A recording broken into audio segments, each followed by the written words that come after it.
Por favor, abra su Biblia en Hechos 17, del 16 al 24 vamos a hablar hoy. Vamos a comenzar una nueva serie de mensajes como está colocado ahí en el boletín. Comenzamos una nueva serie de mensajes que se llama Infinito.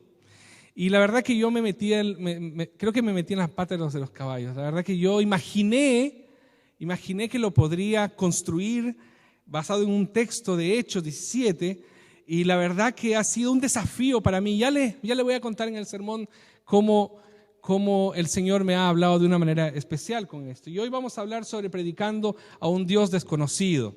Hechos 17, del 16 al 24. Permítame leerlo con algunas acentuaciones, con algunas énfasis que yo le quiero poner especialmente. Mientras Pablo los esperaba en Atenas, a Silas y a Timoteo, su espíritu se enardecía viendo la ciudad entregada a la idolatría. Así que discutía en la sinagoga con los judíos y piadosos, y en la plaza cada día con los que concurrían.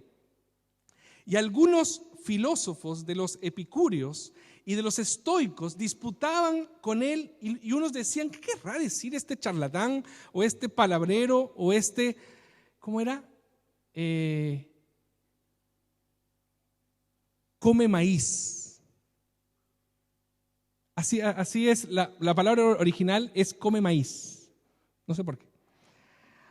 Y otros parece que es predicador de nuevos dioses porque les predicaba el evangelio de Jesús y la resurrección.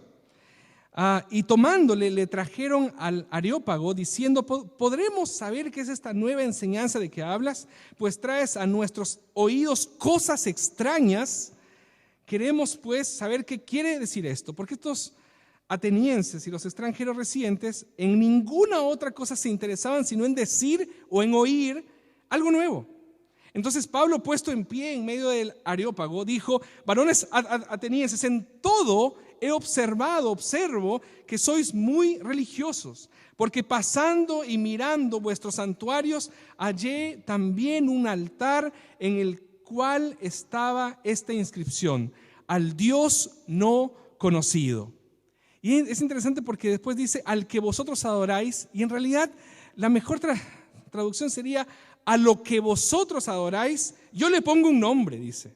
A lo que vosotros, esa cosa que ustedes adoran, sin conocerle, es a quien yo os anuncio: el Dios que hizo el mundo y todas las cosas que en él hay. Hasta ahí nomás. ¿Oramos? Querido Dios, queremos, Señor, que tu palabra sea poderosa en nuestras vidas. Señor, queremos que tu palabra sea transformadora en nuestras vidas. Que no pase, Señor, desapercibido. Que mi corazón, Señor, pueda ser vencido por tu poder, Señor. Vence nuestra resistencia de saber que tú nos quieres cambiar nuestra mentalidad para tener una nueva perspectiva de vida. Espíritu Santo, víbrase, Señor, en medio nuestro, fluye en medio nuestro, derrámate en medio nuestro para que tu palabra sea especial y útil para nosotros este día. En el nombre de Cristo Jesús. Amén y amén. Simplemente no se puede. Luché toda la semana para intentar explicar lo inexplicable. Entender lo que no se puede entender. Tornar comprensible o hacer comprensible lo incomprensible. Y todas las noches le decía a Esther: no puedo con ese texto. No puedo. Se me hace difícil. Desde el lunes vengo luchando. Intentar entender a este Dios infinito.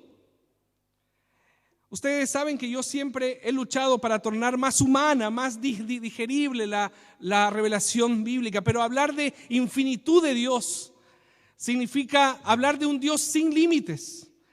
Infinitud es ser interminable, vasto, inconmensurable, universalmente omnipresente.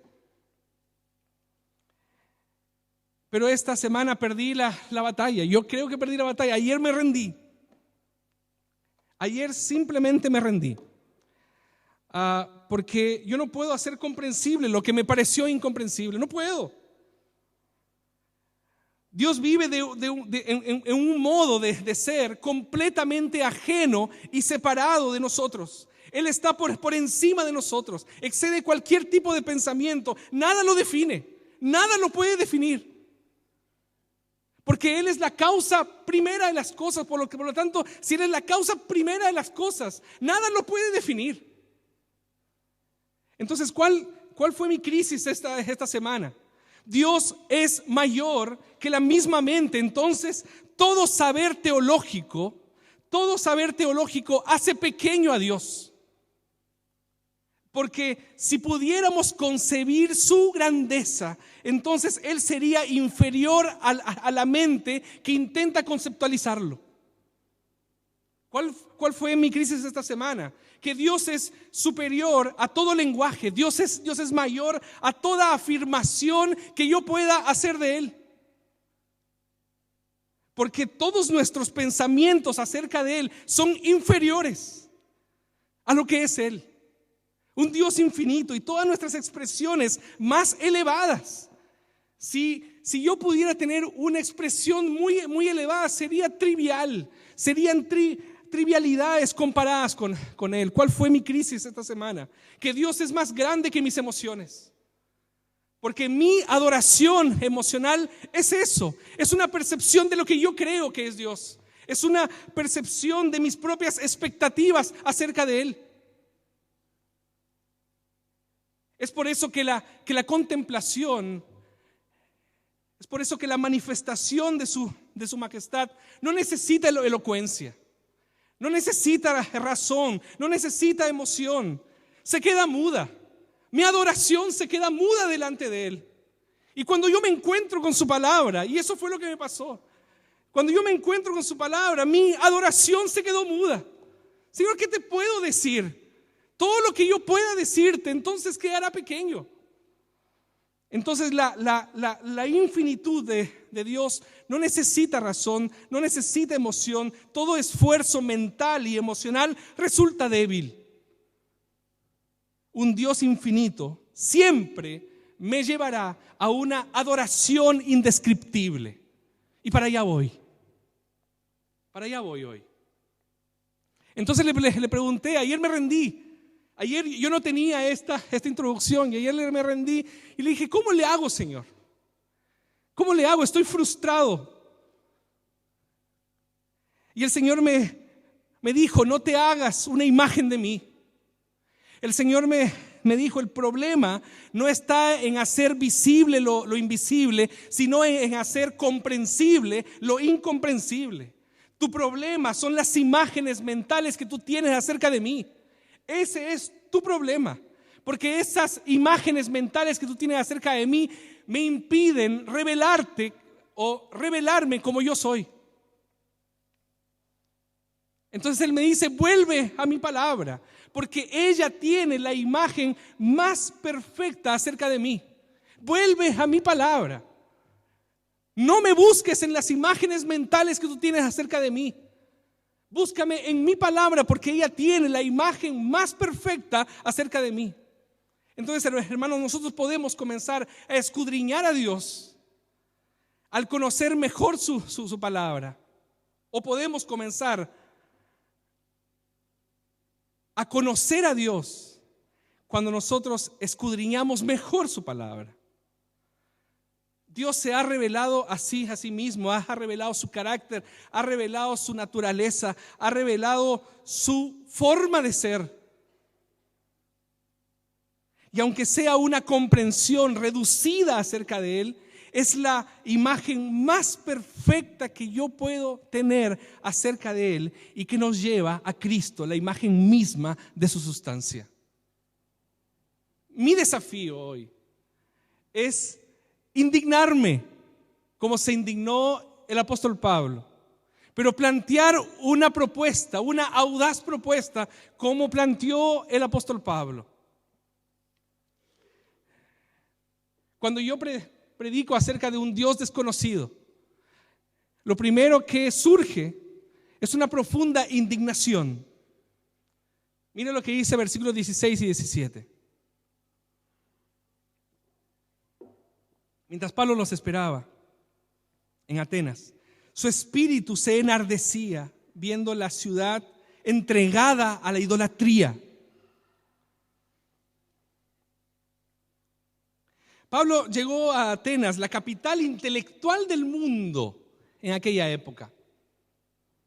La tierra de las grandes luminarias del saber humano, los que han llenado bibliotecas con su conocimiento. Ustedes piensan, de Atenas salió Péricles, Sócrates, Platón, Aristóteles, los grandes filósofos que aún hoy nos influencian. Pablo llega a esta ciudad y se queda perplejo de lo que ve. Esta ciudad respira conocimiento. Esta ciudad es una ciudad universitaria. ¿Le suena conocido eso? ¿En qué ciudad está usted? En una ciudad universitaria.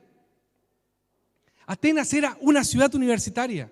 Era una ciudad que respiraba con conocimiento, pero en esta búsqueda del saber estaba sumergida en las más profundas tinieblas. Estaba en una oscuridad terrible. Una selva de ídolos. Una selva de formas de ver a Dios. Y ojo, es interesante porque él también, el apóstol Pablo, hablaba a los judíos lo mismo.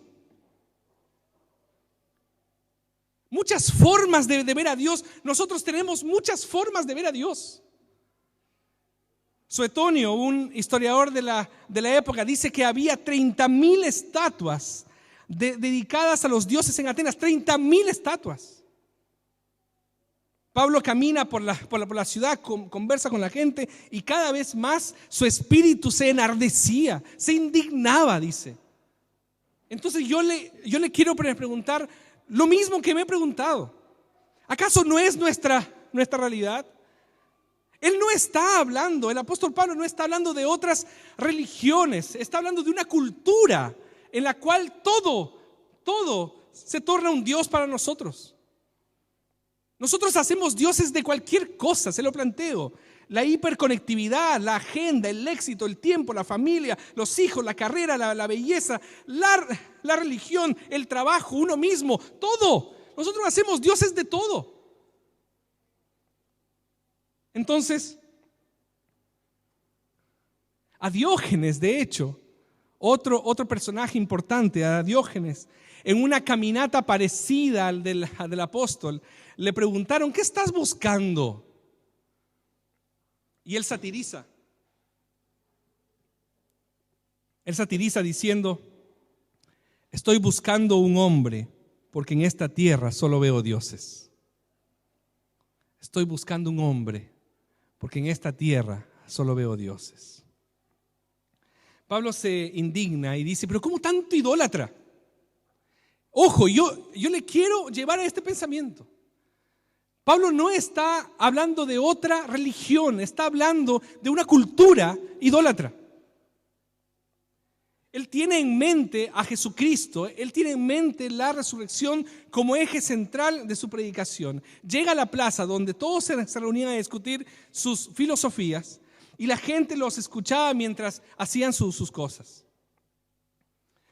Pero lo interesante de esta indignación del apóstol Pablo no es que lo lleva a encerrarse a orar por las vidas de las personas que estaban perdiendo sus vidas con las idolatrías. No lo lleva a eso.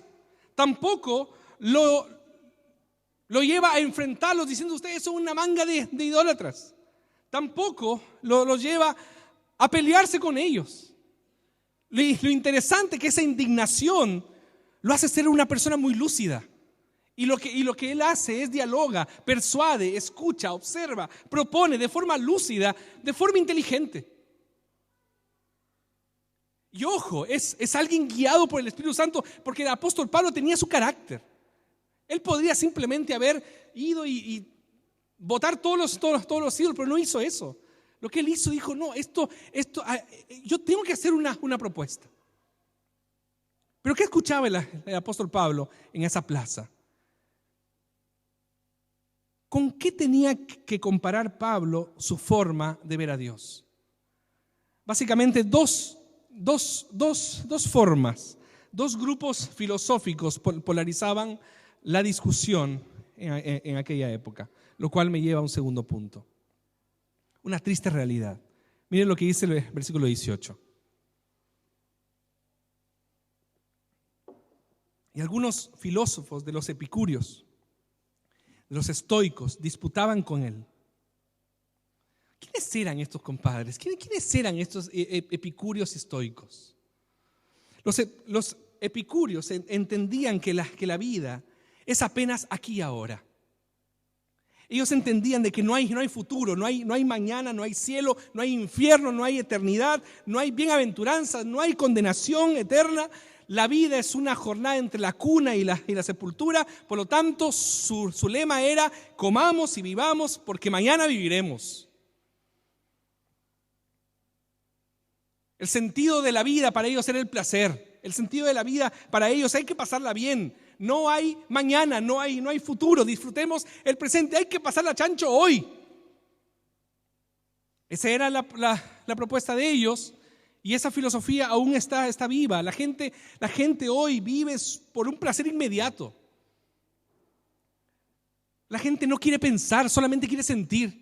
La gente no quiere reflexionar, no quiere parar un momento para simplemente reflexionar. Están en la búsqueda, pero no logran satisfacción permanente, solamente encuentran satisfacción momentánea.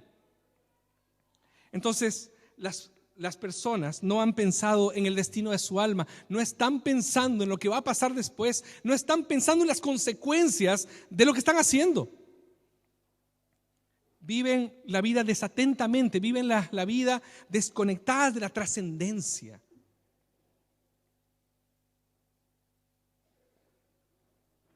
Y buscando la satisfacción presente como si nunca fueran a morir. Por otro lado, los estoicos.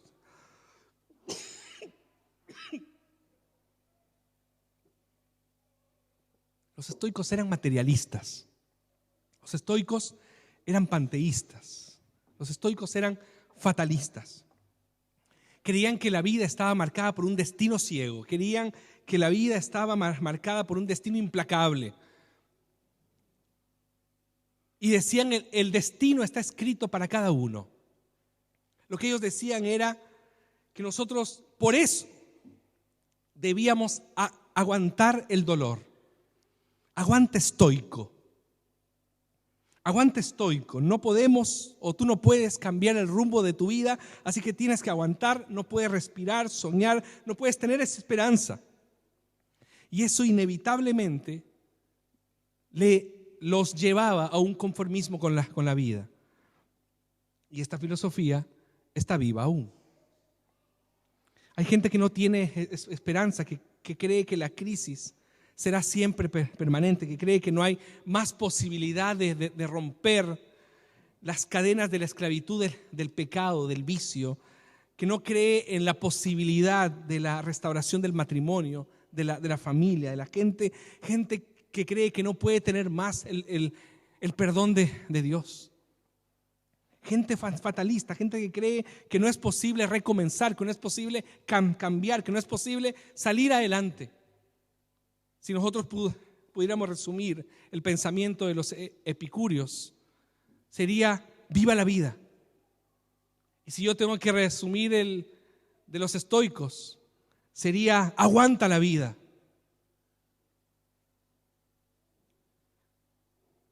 Y el apóstol Pablo se enfrenta con estas dos formas de ver la vida.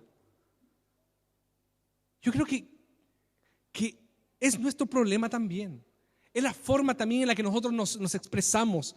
Es la forma en la que nosotros también lidiamos con nuestros amigos. Gente que no está conectada con la trascendencia, gente que no está conectada con el sentido de la vida. Y gente fatalista que dice: ya está, ya no hay que aguantar nomás. Así es la vida, así es la vida. Entonces, cuando perciben que Pablo estaba hablando de Jesús, ellos piensan que estaba hablando de un Dios masculino. Y cuando hablaba de la resurrección, pensaban que estaba hablando de una diosa femenina. Entonces ellos van y le hacen y le piden explicaciones a Pablo. Lo toman, dice. El texto no es muy claro. El texto no no es muy claro, no se sabe si lo llevan o lo apresan, no se sabe. El punto es que lo ponen en un lugar que se llama Areópago y le hacen una pregunta. ¿Podremos saber qué es esta nueva enseñanza? Y esta pregunta me hizo pensar varios días, un par de días al menos. ¿Qué tipo de Dios yo tengo? ¿Y cómo es mi relación con Él? ¿Es una relación racional? ¿Es una relación emocional? ¿Cómo yo concibo a Dios? Y ahí entra en crisis. Entonces, esta pregunta me hizo reflexionar. Me dijo, yo mismo me hacía esta pregunta: ¿yo puedo saber de esta nueva enseñanza?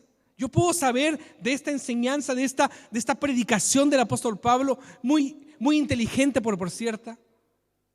Y entonces eso me lleva a lo tercero, a un acercamiento que el apóstol Pablo tiene, un audaz acercamiento. Miren lo que dice el versículo 20. Pues traes a nuestros oídos nociones o cosas extrañas. Queremos pues saber qué quiere decir esto. Entonces Pablo, puesto en pie en medio del Areópago, dijo: varones atenienses, en todo observo que ustedes son muy religiosos. Les podría haber dicho: ustedes son una manga de idólatras, pero no le dijo eso. Les dijo: ustedes son muy religiosos. Ustedes tienen una cultura de idolatría. Y les dice: porque pasando y mirando vuestros santuarios, hallé también un altar en el cual estaba esta inscripción: al Dios no conocido. A lo que vosotros adoráis, pues sin conocerle, yo le pongo un nombre, y es a quien yo les anuncio: el Dios que hizo el mundo y todas las cosas que en él hay. Lo primero que me llama la atención de esta parte del texto es las nociones extrañas. Ojo, que no lo dice como si fueran un peligro para sus filosofías. Lo dicen como una mezcla de interés y curiosidad. Entonces, para muchos, y no sé si estoy siendo muy facilista con esto, pero para muchos hablar de Dios es sumamente atractivo. La gente está abierta a hablar sobre espiritualidad. Tú le hablas sobre espiritualidad y la gente está abierta a dialogar, en una mezcla de interés y curiosidad. Tú le hablas de una espiritualidad enmarcada en una comunidad cristiana, ahí como que ya comienzan a excusarse. Tú les hablas acerca de una espiritualidad enmarcada en una comunidad y teniendo como centro la figura de Cristo, ahí ya comenzamos a oponernos. Pero la gente está abierta a dialogar sobre espiritualidad. De hecho, a la gente le gusta hablar sobre espiritualidad. Solo inténtelo. El problema nuestro es que debemos mejorar nuestros argumentos. Los evangélicos somos muy básicos para decir las cosas. ¿Qué es lo que hace el apóstol Pablo? El apóstol Pablo observa una cultura. Pasando y mirando, dice, yo observé que ustedes tenían esto. ¿Qué es lo que hace el apóstol Pablo? Eran cosas nuevas, pero utilizó una excelente y aguda observación de la cultura. Y él eliminó las cosas extrañas del evangelio, pero encontró puntos de contacto con la cultura a la cual él le iba a predicar. Él tuvo una brillante introducción y sin querer, o mejor, queriendo, mejor dicho, lo que él hace es en su cara desbaratar todos sus argumentos. En su cara, inteligentemente, lo que él hace, le está diciendo: ustedes son una manga de ignorantes. Dice: a lo que ustedes adoran, pues ciertamente lo ignoran, es a quien yo les predico. Fue muy inteligente. Yo creo que lo que a nosotros nos falta es inteligencia para comunicar el mensaje del Evangelio. Lo que a nosotros nos falta es lucidez. Lo que a nosotros nos falta es audacia para predicar el mensaje del Evangelio. Y él les dice: lo que ustedes adoran en ignorancia, a este es a quien yo proclamo. Hermanos, quiero ser muy claro. No solamente estoy hablando de gente incrédula. Estoy hablando de mucha gente que adora en ignorancia, que adora sin conocer. Y nosotros no hemos sido lo suficientemente inteligentes, audaces y lúcidos para presentar el mensaje del Evangelio de manera brillante. Esa es nuestra pega. La pega del Espíritu Santo es transformar a esas personas. Pero nuestro trabajo es presentar el Evangelio de manera lúcida, brillante, audaz. Y eso es lo que hace el apóstol Pablo. Y aquí es donde comienza entonces mi crisis. ¿Yo conozco lo que adoro? Esa es mi pregunta. Perdón que no le predique el típico mensaje de esta parte, pero ¿yo conozco lo que adoro? ¿Tú conoces lo que adoras? ¿Qué estás haciendo aquí? ¿Qué estás haciendo ahí, majestad? Le dices al Señor. Si tú le dices majestad a Dios, tienes que estar en el suelo. Señor, tu presencia es indescriptible. ¿Tú conoces lo que adoras? Hermanos, el conocimiento lleva a la adoración. Por lo tanto, el verdadero conocimiento traerá una verdadera adoración. Y no se trata solamente de levantar las manos, se trata de cantar más fuerte. Se trata de una experiencia vital, en la que cuanto más conozca yo acerca de Dios, más imposible será para mí adorarlo con todo mi ser. Porque, Señor, ¿de dónde más saco? ¿De dónde más saco para adorarte? Ya tienes mi tiempo, ya tienes mi dinero, tienes mis labios. ¿Qué más te puedo dar? ¿Qué más te puedo dar? Es interesante porque algunos más encima nos dicen: no lea la Biblia, adore. Una franca estupidez. Adore, porque cuando lees la Biblia no te da otras ganas de decirle: Señor, aquí estoy, soy tuyo. Soy tuyo. No sé cómo decirte. Hay alguien que dice que es mucho mejor tener conocimiento de Dios que adorarlo sin conocerlo. Los epicúreos, por eso lo indignaba. Yo traté de explicárselos bien las dos posturas. Los epicúreos eran ateos. Y lo que ellos pensaban era que todo era materia, y que esta materia siempre existió. Nosotros somos así, apegados a las cosas, suelte las cosas. Los epicúreos eran así, apegado a mi teléfono, apegado a mi vida, apegado a lo que yo tengo, apegado. Y no nos queremos soltar porque no queremos perder nuestra seguridad. Y Pablo lo veía y decía: enardecía su corazón. Los estoicos eran panteístas, porque ellos decían que todo era Dios. Eran muy espiritualistas. Todo era Dios. El micrófono es Dios, el árbol es Dios, el sol es Dios. Todo era Dios para ellos. Y el apóstol Pablo decía: no, hay un único Dios. Hay un único Dios.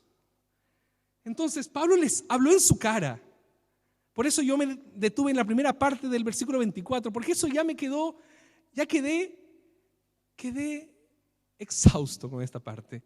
El Dios que hizo el mundo y todas las cosas que en él hay. Una frase desbarató 2 principios filosóficos. Una frase les dijo: el Dios que hizo el mundo, hay un Dios, y este Dios creó todas las cosas que en él hay. Y esas cosas que en él hay no son Dios, hay un único Dios. Solamente eso fue. Una sola frase. Pero ¿se da cuenta o no? Pablo dice que la forma en la que podemos comenzar a conocer a Dios es a través del reconocimiento de Él como creador. Entonces partamos por ahí. ¿Qué es lo que tú ves? Cuando sales de aquí, ¿qué es lo que tú ves? Nosotros vivimos, hermanos, en un lugar maravilloso. Maravilloso. Nosotros vivimos en un lugar con mar. Con mar. La mayoría de nosotros simplemente es abrir la ventana, o algunos caminar un par de minutos y tienes la inmensidad del mar. Entonces Dios, ¿qué es lo que nos está invitando? Nos está invitando a que al menos eso, cuenta la gloria de Dios. Dice: los cielos cuentan tu gloria. Es simplemente, ojo, por eso digo, yo no conozco, o yo no percibo cuánto es Dios indescriptible.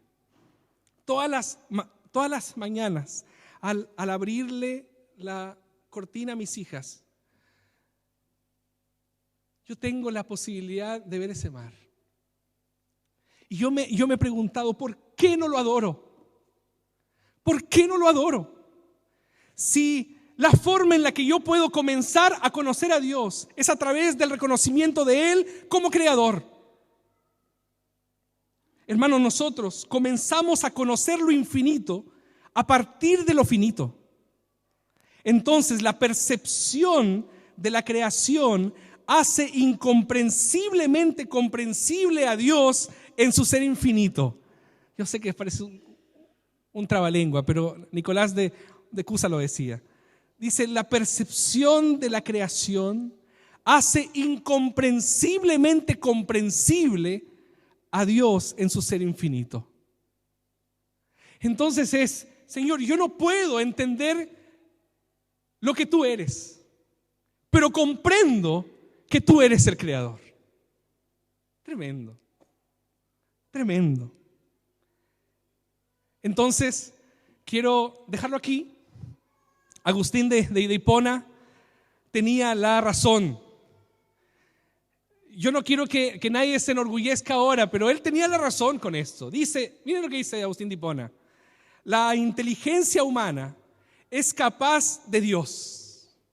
La inteligencia humana es capaz de Dios.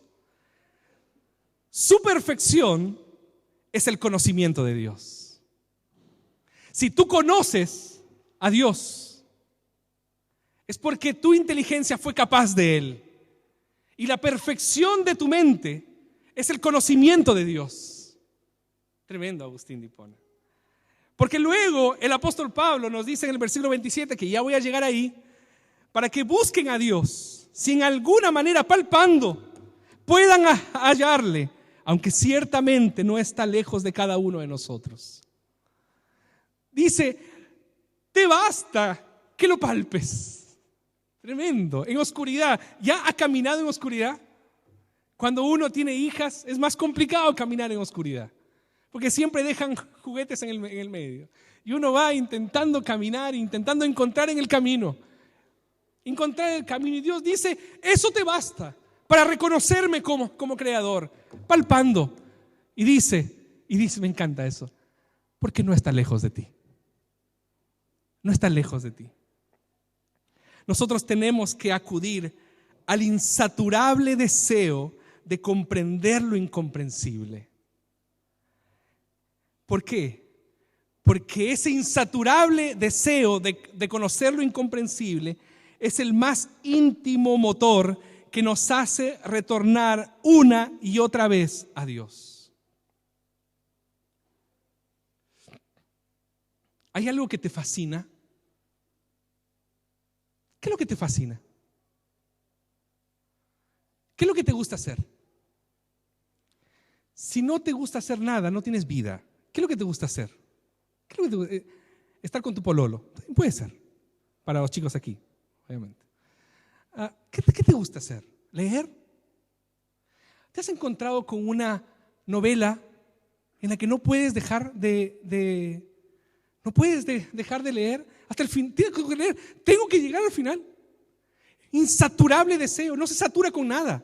Y eso es un motor, eso es un íntimo motor que me hace retornar una y otra vez a la página de ese libro. A los que no son tan lectores, a los que no somos tan lectores.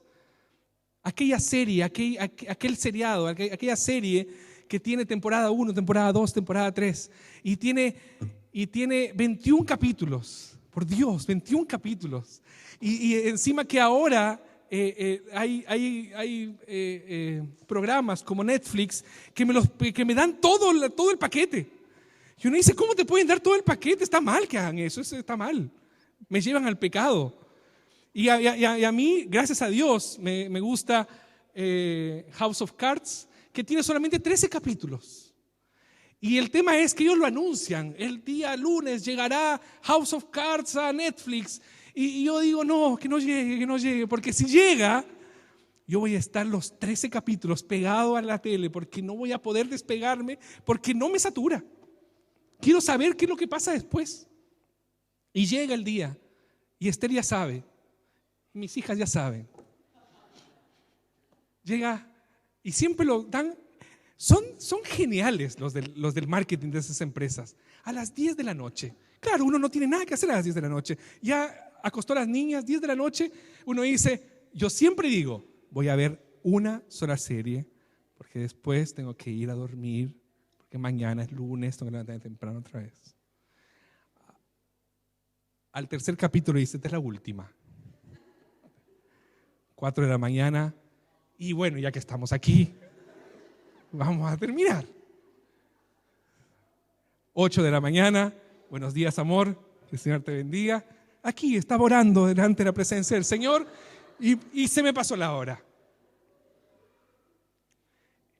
No puedo dejar. Yo me imagino que los que leen también las novelas, no puedo, tengo que terminar. ¿Qué es lo que dice aquí el texto? Es que hay un insaturable deseo, que es el íntimo motor para retornar una y otra vez a Dios. Entonces, ¿cuál es ese link, como en la serie, que me deja pegado para el siguiente? Es que cada mañana el Señor renueva sus misericordias en nuestra vida. Cada mañana el Señor, una vez más, al abrir la cortina o caminar hacia mi trabajo, el Señor me muestra que Él existe y que Él creó todo lo que veo. Bendito sea el Señor por eso.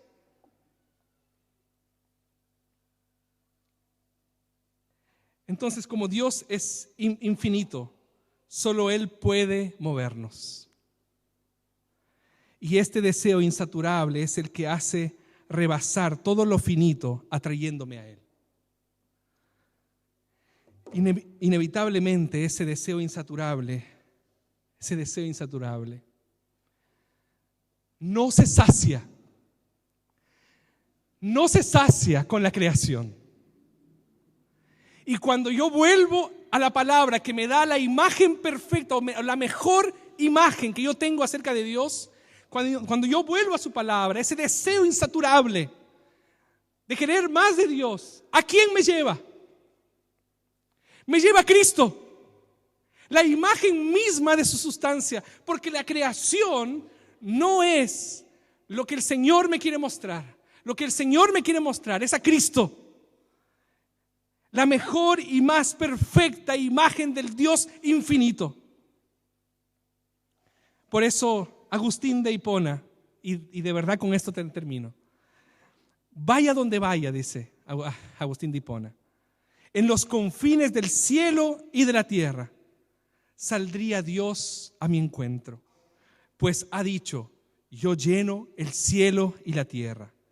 Nos hiciste para ti, y nuestro corazón está inquieto mientras no descanse en ti. Lindo. Tu corazón va a estar inquieto hasta que no descanse en Dios. Y pucha que va a estar inquieto. Y esto, no lo interpretes como curiosidad, interprétalo como un deseo insaturable de Dios, que inevitablemente te va a llevar a Cristo. Estoy esperando la temporada 4 de House of Cards. Así como estoy esperando llegar al siguiente domingo para que el Señor siga hablándonos de una manera especial. Hermanos, cuando usted vea la creación y algo lo mueve, alabe a Dios. Si algo, Señor, wow. Señor, te amo, Señor. Eres grande para mí. Eres lo mejor para mí. El Dios que hizo el mundo y todo lo que en él hay. Bastó eso y los desarmó. Como basta eso para desarmarnos a nosotros. Que el Señor nos bendiga. Dios infinito. Dios infinito. Oremos. Querido Dios, tú eres un Dios infinito. Y el hecho de que tú seas incomprensiblemente comprensible hace que yo, Señor, tenga un deseo insaturable de ti. Llévame a Cristo, Señor. Llévame a Cristo. Llévame a Cristo. Llévame a Cristo. Porque Él es la más perfecta imagen de ti. Porque Jesús es Dios. Gracias, Señor, por darnos el privilegio de poder honrar tu nombre. Y aunque, Señor, de manera reducida con mi pensamiento y con mis sentimientos, que tú puedas, Señor, recibir mi adoración como un olor fragante delante de ti. Te amamos, Señor. Te amamos, Señor. Gracias, Señor. En el nombre de Cristo Jesús. Amén.